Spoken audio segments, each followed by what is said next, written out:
આજે મેં સહી કેદારનાથની યાત્રા છે। કેદારનાથના દર્શન કરવા માટે આજે અમે નીકળ્યા છીએ ને હાલીને કદાચ અમે ન જઈએ કે એવું લાગ્યું હતું, એટલા માટે હાલીને થાકી જાત, એટલા માટે અમે ખચ્ચરની સવારી લીધી છે। હું તમને બતાવું છું કેદારનાથ અને જે અહીંના જે વચ્ચે રસ્તાના જે દ્રશ્યો છે એ હું તમને બતાવું। જો મિત્રો, ઘણા બધા પાલખીમાં સવારી કરે, ઘણા ખચરમાં, ઘણા બધા હાલી। આંકડો એવો રસ્તો અને પાછળ આવું ધારમાંથી કાપેલો રસ્તો, એટલે આવો સાંકડો એવો રસ્તો ને આજે નીચે તમને નીચેનો ભાગ દેખાય છે મંદાકની નદી નીચે વહેવાય છે, તેની કાંઠે કાંઠે આ અમારી યાત્રા જાય છે। એટલે એમ મેં મિત્રો કેદારનાથની દર્શન કરવા માટે, ત્યાં જવા માટે આ ખચ્ચરની સવારી લઈ લીધી છે। એટલે જો મિત્રો, રાજા તો ખચ્ચર ઉપર જ બેઠા છે અને ખચ્ચર એ મજબૂત છે, મારો વજન એ ખેંચી જાય છે, મારો વજન વધારે છે પણ એને કંઈ ફેર પડતો એવું લાગતું નથી। અને સડા જેટલા છે, ઘોડિયું ઘણા બધા સડા, હાલીને તો હું ન જ પહોંચી શકે। અને તમે કોઈ આવ્યા હોત કેદારનાથના દર્શને તો તમને ખ્યાલ હશે, તો એ મિત્રો લાઈક કરી દેજો અને એક નાની એવડી કમેન્ટ પણ કરી દેજો વિડીયો જોતા હોય તે મિત્રો। અને જો મિત્રો, અહીંયા પાછળ આવડા પહાડ છે અને આટલી બધી ભીડ જોવો તમે, કેટલી ભીડ છે। હવે જો મિત્રો, પાછું અહીંયા ચડશે, એટલા સડા છે અહીંયા જવા માટે કેદારનાથના દર્શન।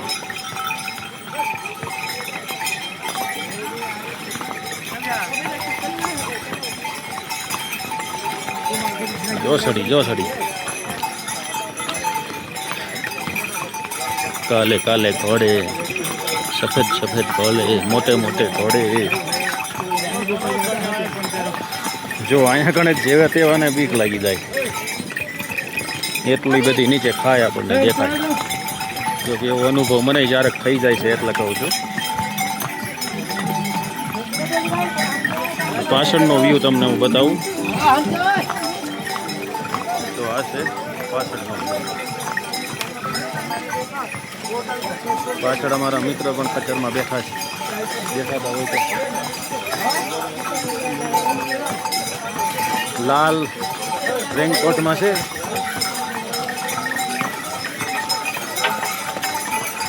જો આવી રીતે ઘણી બધી મુશ્કેલીનું કામ છે આ પગે ચડવા માટે। કોઈ પણ યાત્રી આવતા અને ચડી પણ જાય છે તો એમને ઘણી બધી એમ જ કહેવાય, હું તો એમ કહું, કારણ કે અહીંયા મારું કામ તો છે જ નહીં હાલી જવા માટે, ચડા જેટલો બધો છે, આમાં આપણે ચડી જ ના શકીએ। તો હાંકડો એવો રસ્તો, પછી અમુક અહીંયા કણે નાની દુકાનો આવે, કોઈને કાંઈ લેવું હોય તો પાણી, નાસ્તો એવું બધું મળી જાય।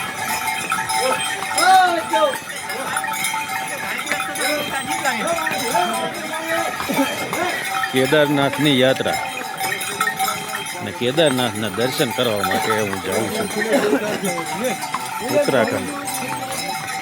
આપણે ટીવીમાં ને બધે આપણે ઉત્તરાખંડનું વધારે નામ સાંભળતા હોય, પણ આજે અમે ત્યાંની પણ જર્ની કરી લીધી, એટલે ઘણું બધું અઘરું કામ છે આ બધું। જો આ રીતે પાછી વચ્ચે કંઈક દુકાનો આવે, જ્યાં તમારે કોઈ નાસ્તો, કોઈ ફ્રૂટ કે કોઈ ભાજી મળી રહે, ચા મળી રહે, આવા બધા નાના સ્ટોલ લગાવેલા છે।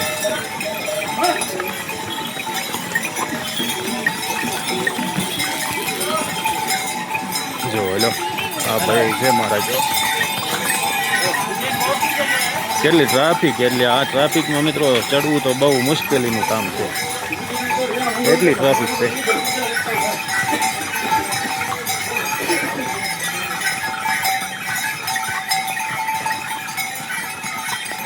મિત્રો વિડીયો જોતા હોય તે ખાસ કરીને જેને આપણે કેદારનાથના દર્શન કર્યા હોય, જેને યાત્રા કરી હોય એ મિત્રો તો અવશ્ય લાઈક અને કમેન્ટ કરી નાખજો. અને બીજા મિત્રો વિડીયો ગમે તો મારી ચેનલને સબસ્ક્રાઈબ પણ કરી લેજો.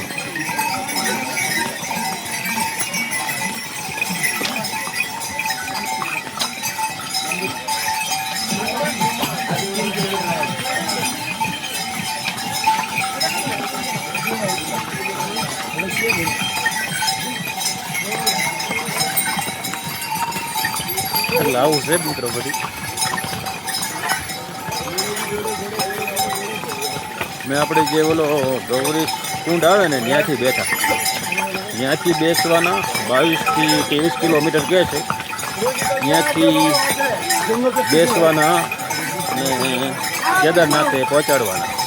3500 રૂપિયા ગવર્મેન્ટ રેટ એવું કહે છે, અને 3500 રૂપિયા તમારી પાસે આની મુસાફરીના લેવામાં આવે છે. એટલે એનું ભાડું 3500 રૂપિયા ગવર્મેન્ટ રેટ છે. તમારે હાલવું ન હોય, ખચર ઉપર બેસવું હોય તો 3500 રૂપિયા દો એટલે તમને ખચર મળી જાય.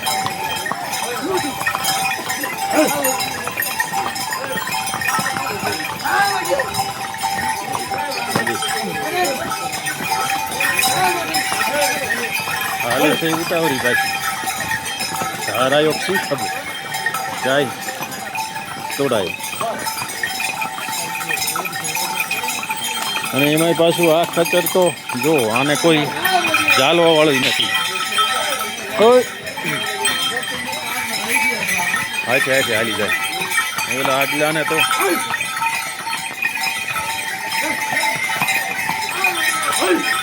જ્યાં સમતલ રસ્તો આવે ને સડા વગરનો, ત્યાં તો આ લોકો મજા ઘોડાવે.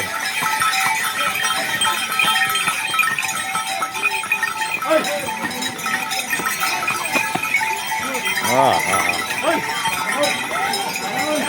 ખાડા પડી ગયા માર્ગમાં, પગ જાય એટલે ગારાના પિચકાર આવે, સીધા લુગડે ચોટી જાય. જો મિત્રો કેટલી ભીડ કેટલી. આમાં કેવી રીતે હાલીને ચારે પહોંચી 22 થી 23 કિલોમીટર અહીંયા આગળ આવામાં હાલીને જવાનું, ચડવાનું પાછું એમ. આટલો ચડા આવે. પાછળ જો એટલે તમને કદાચ ખબર પડે કે કેટલો ઉતાર છે. ચડાવ છે આટલો બધો. જો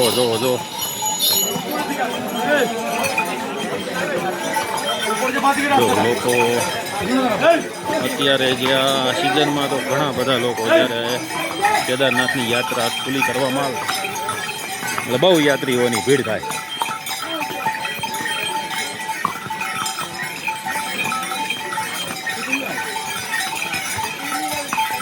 એક આપણને એ વિચાર આવે કે જો આવી રીતે આવા પહાડની અંદર જ્યાં રસ્તો બનાવ્યો છે એ કેવી રીતે બનાવ્યો છે. અહીંયા તમે જુઓ એટલે સીધી તમને 1000 મીટરની ખાઈ દેખાય. ત્યાં કણે મંદારની નદીનું પાણી એટલે ઊંડે વહેતું હોય છે. એટલે કુદરતની કળામત છે. જેને કોઈ આવો વિસ્તાર ન જોયો હોય એને તો બધું આપણને તો આ નવીન જ લાગે. તો આ બધું ધાર કોતરી અને રસ્તો જે તે દી બનાવ્યો હોય છે.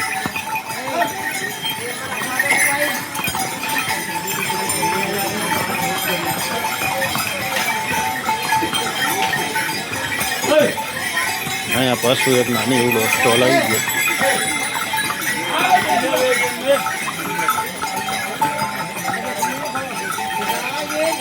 પછી પાણીની સગવડતા ઠેઠ લગે. જોકે પાણી આમાં સતત આમાં જમતું જ હોય છે. આમાં જ્યાં ઘડીએ નાના મોટા ઝરણા ચાલુ જ હોય. એટલે આમાંથી પાણી પણ આવે. આ પહાડ છે ને, હવે આમાં તમને આમ બતાવું તો સામે એક નાનું એવું દેખાય. અહીંયાથી નાનું લાગે, કેવું આવે છે એ તમે જુઓ. હું થોડુંક ઝૂમ કરી દઉં.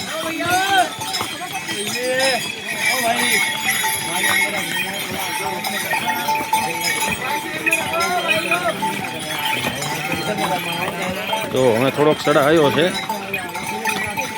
કેટલો સડા છે.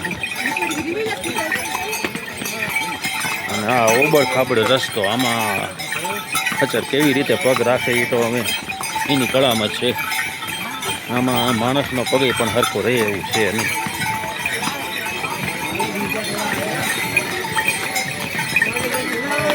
જુઓ છે.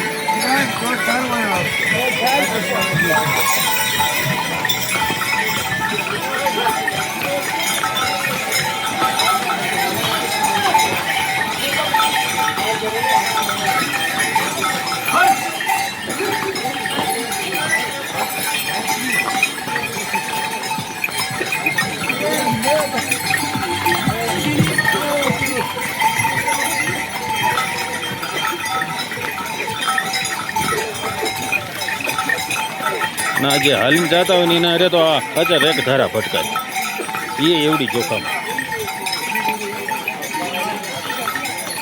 જો મિત્રો તમને ઉપર જે ટોચે દેખાય એ પહાડ ઠેઠ વાદળને અડી ગયેલો છે. જે ઓલા આપણે વરસાદના વાદળ આવે ને એને સ્પર્શ કરી રહ્યા હોય એવું લાગે આપણને. અને અડી ગયા છે એમાં જ છે, પહાડમાંથી જે વાદળ રહ્યા ને એ પહાડમાં જ છે.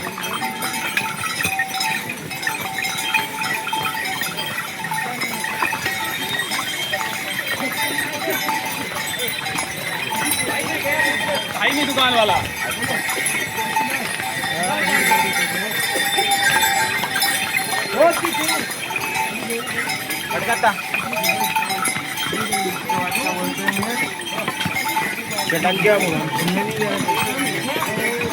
હવે અમારા મિત્રએ કંઈક 3 એમને હાલીને જવાનું પસંદ કર્યું. હજી લગી ક્યાંય ભેગા થયા નથી એટલે એ અમારી આગળ નીકળી ગયા.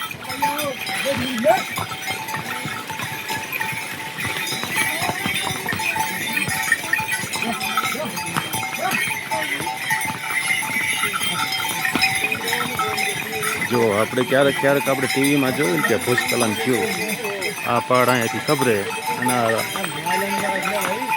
રસ્તો બ્લોક થઈ જાય. કોઈ યાત્રી હોય કોઈ ફસાઈ પણ જાય.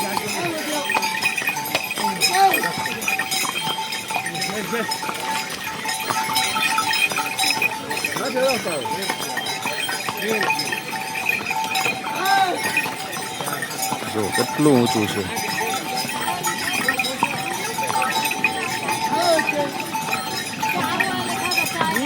જો અહીંયા કને આવો જે પોઈન્ટ હોય ને અહીંયા કને ભૂસ્ખલન થાય.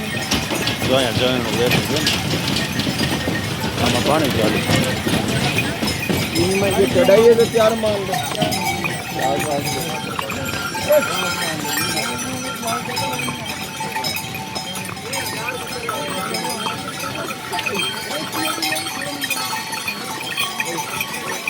ખાલી નજારો જોઈને જ આપણને એમ થાય કે ઓહો.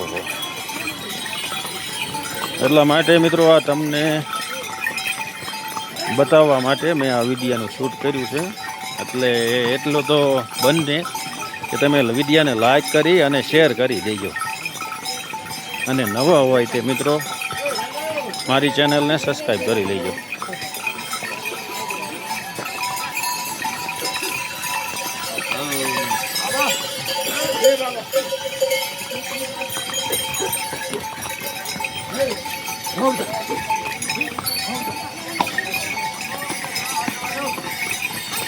ચાલો તો મિત્રો અહીંયા કણે હું વિડીયો સમાપ્ત કરવા જઈ રહ્યો છું.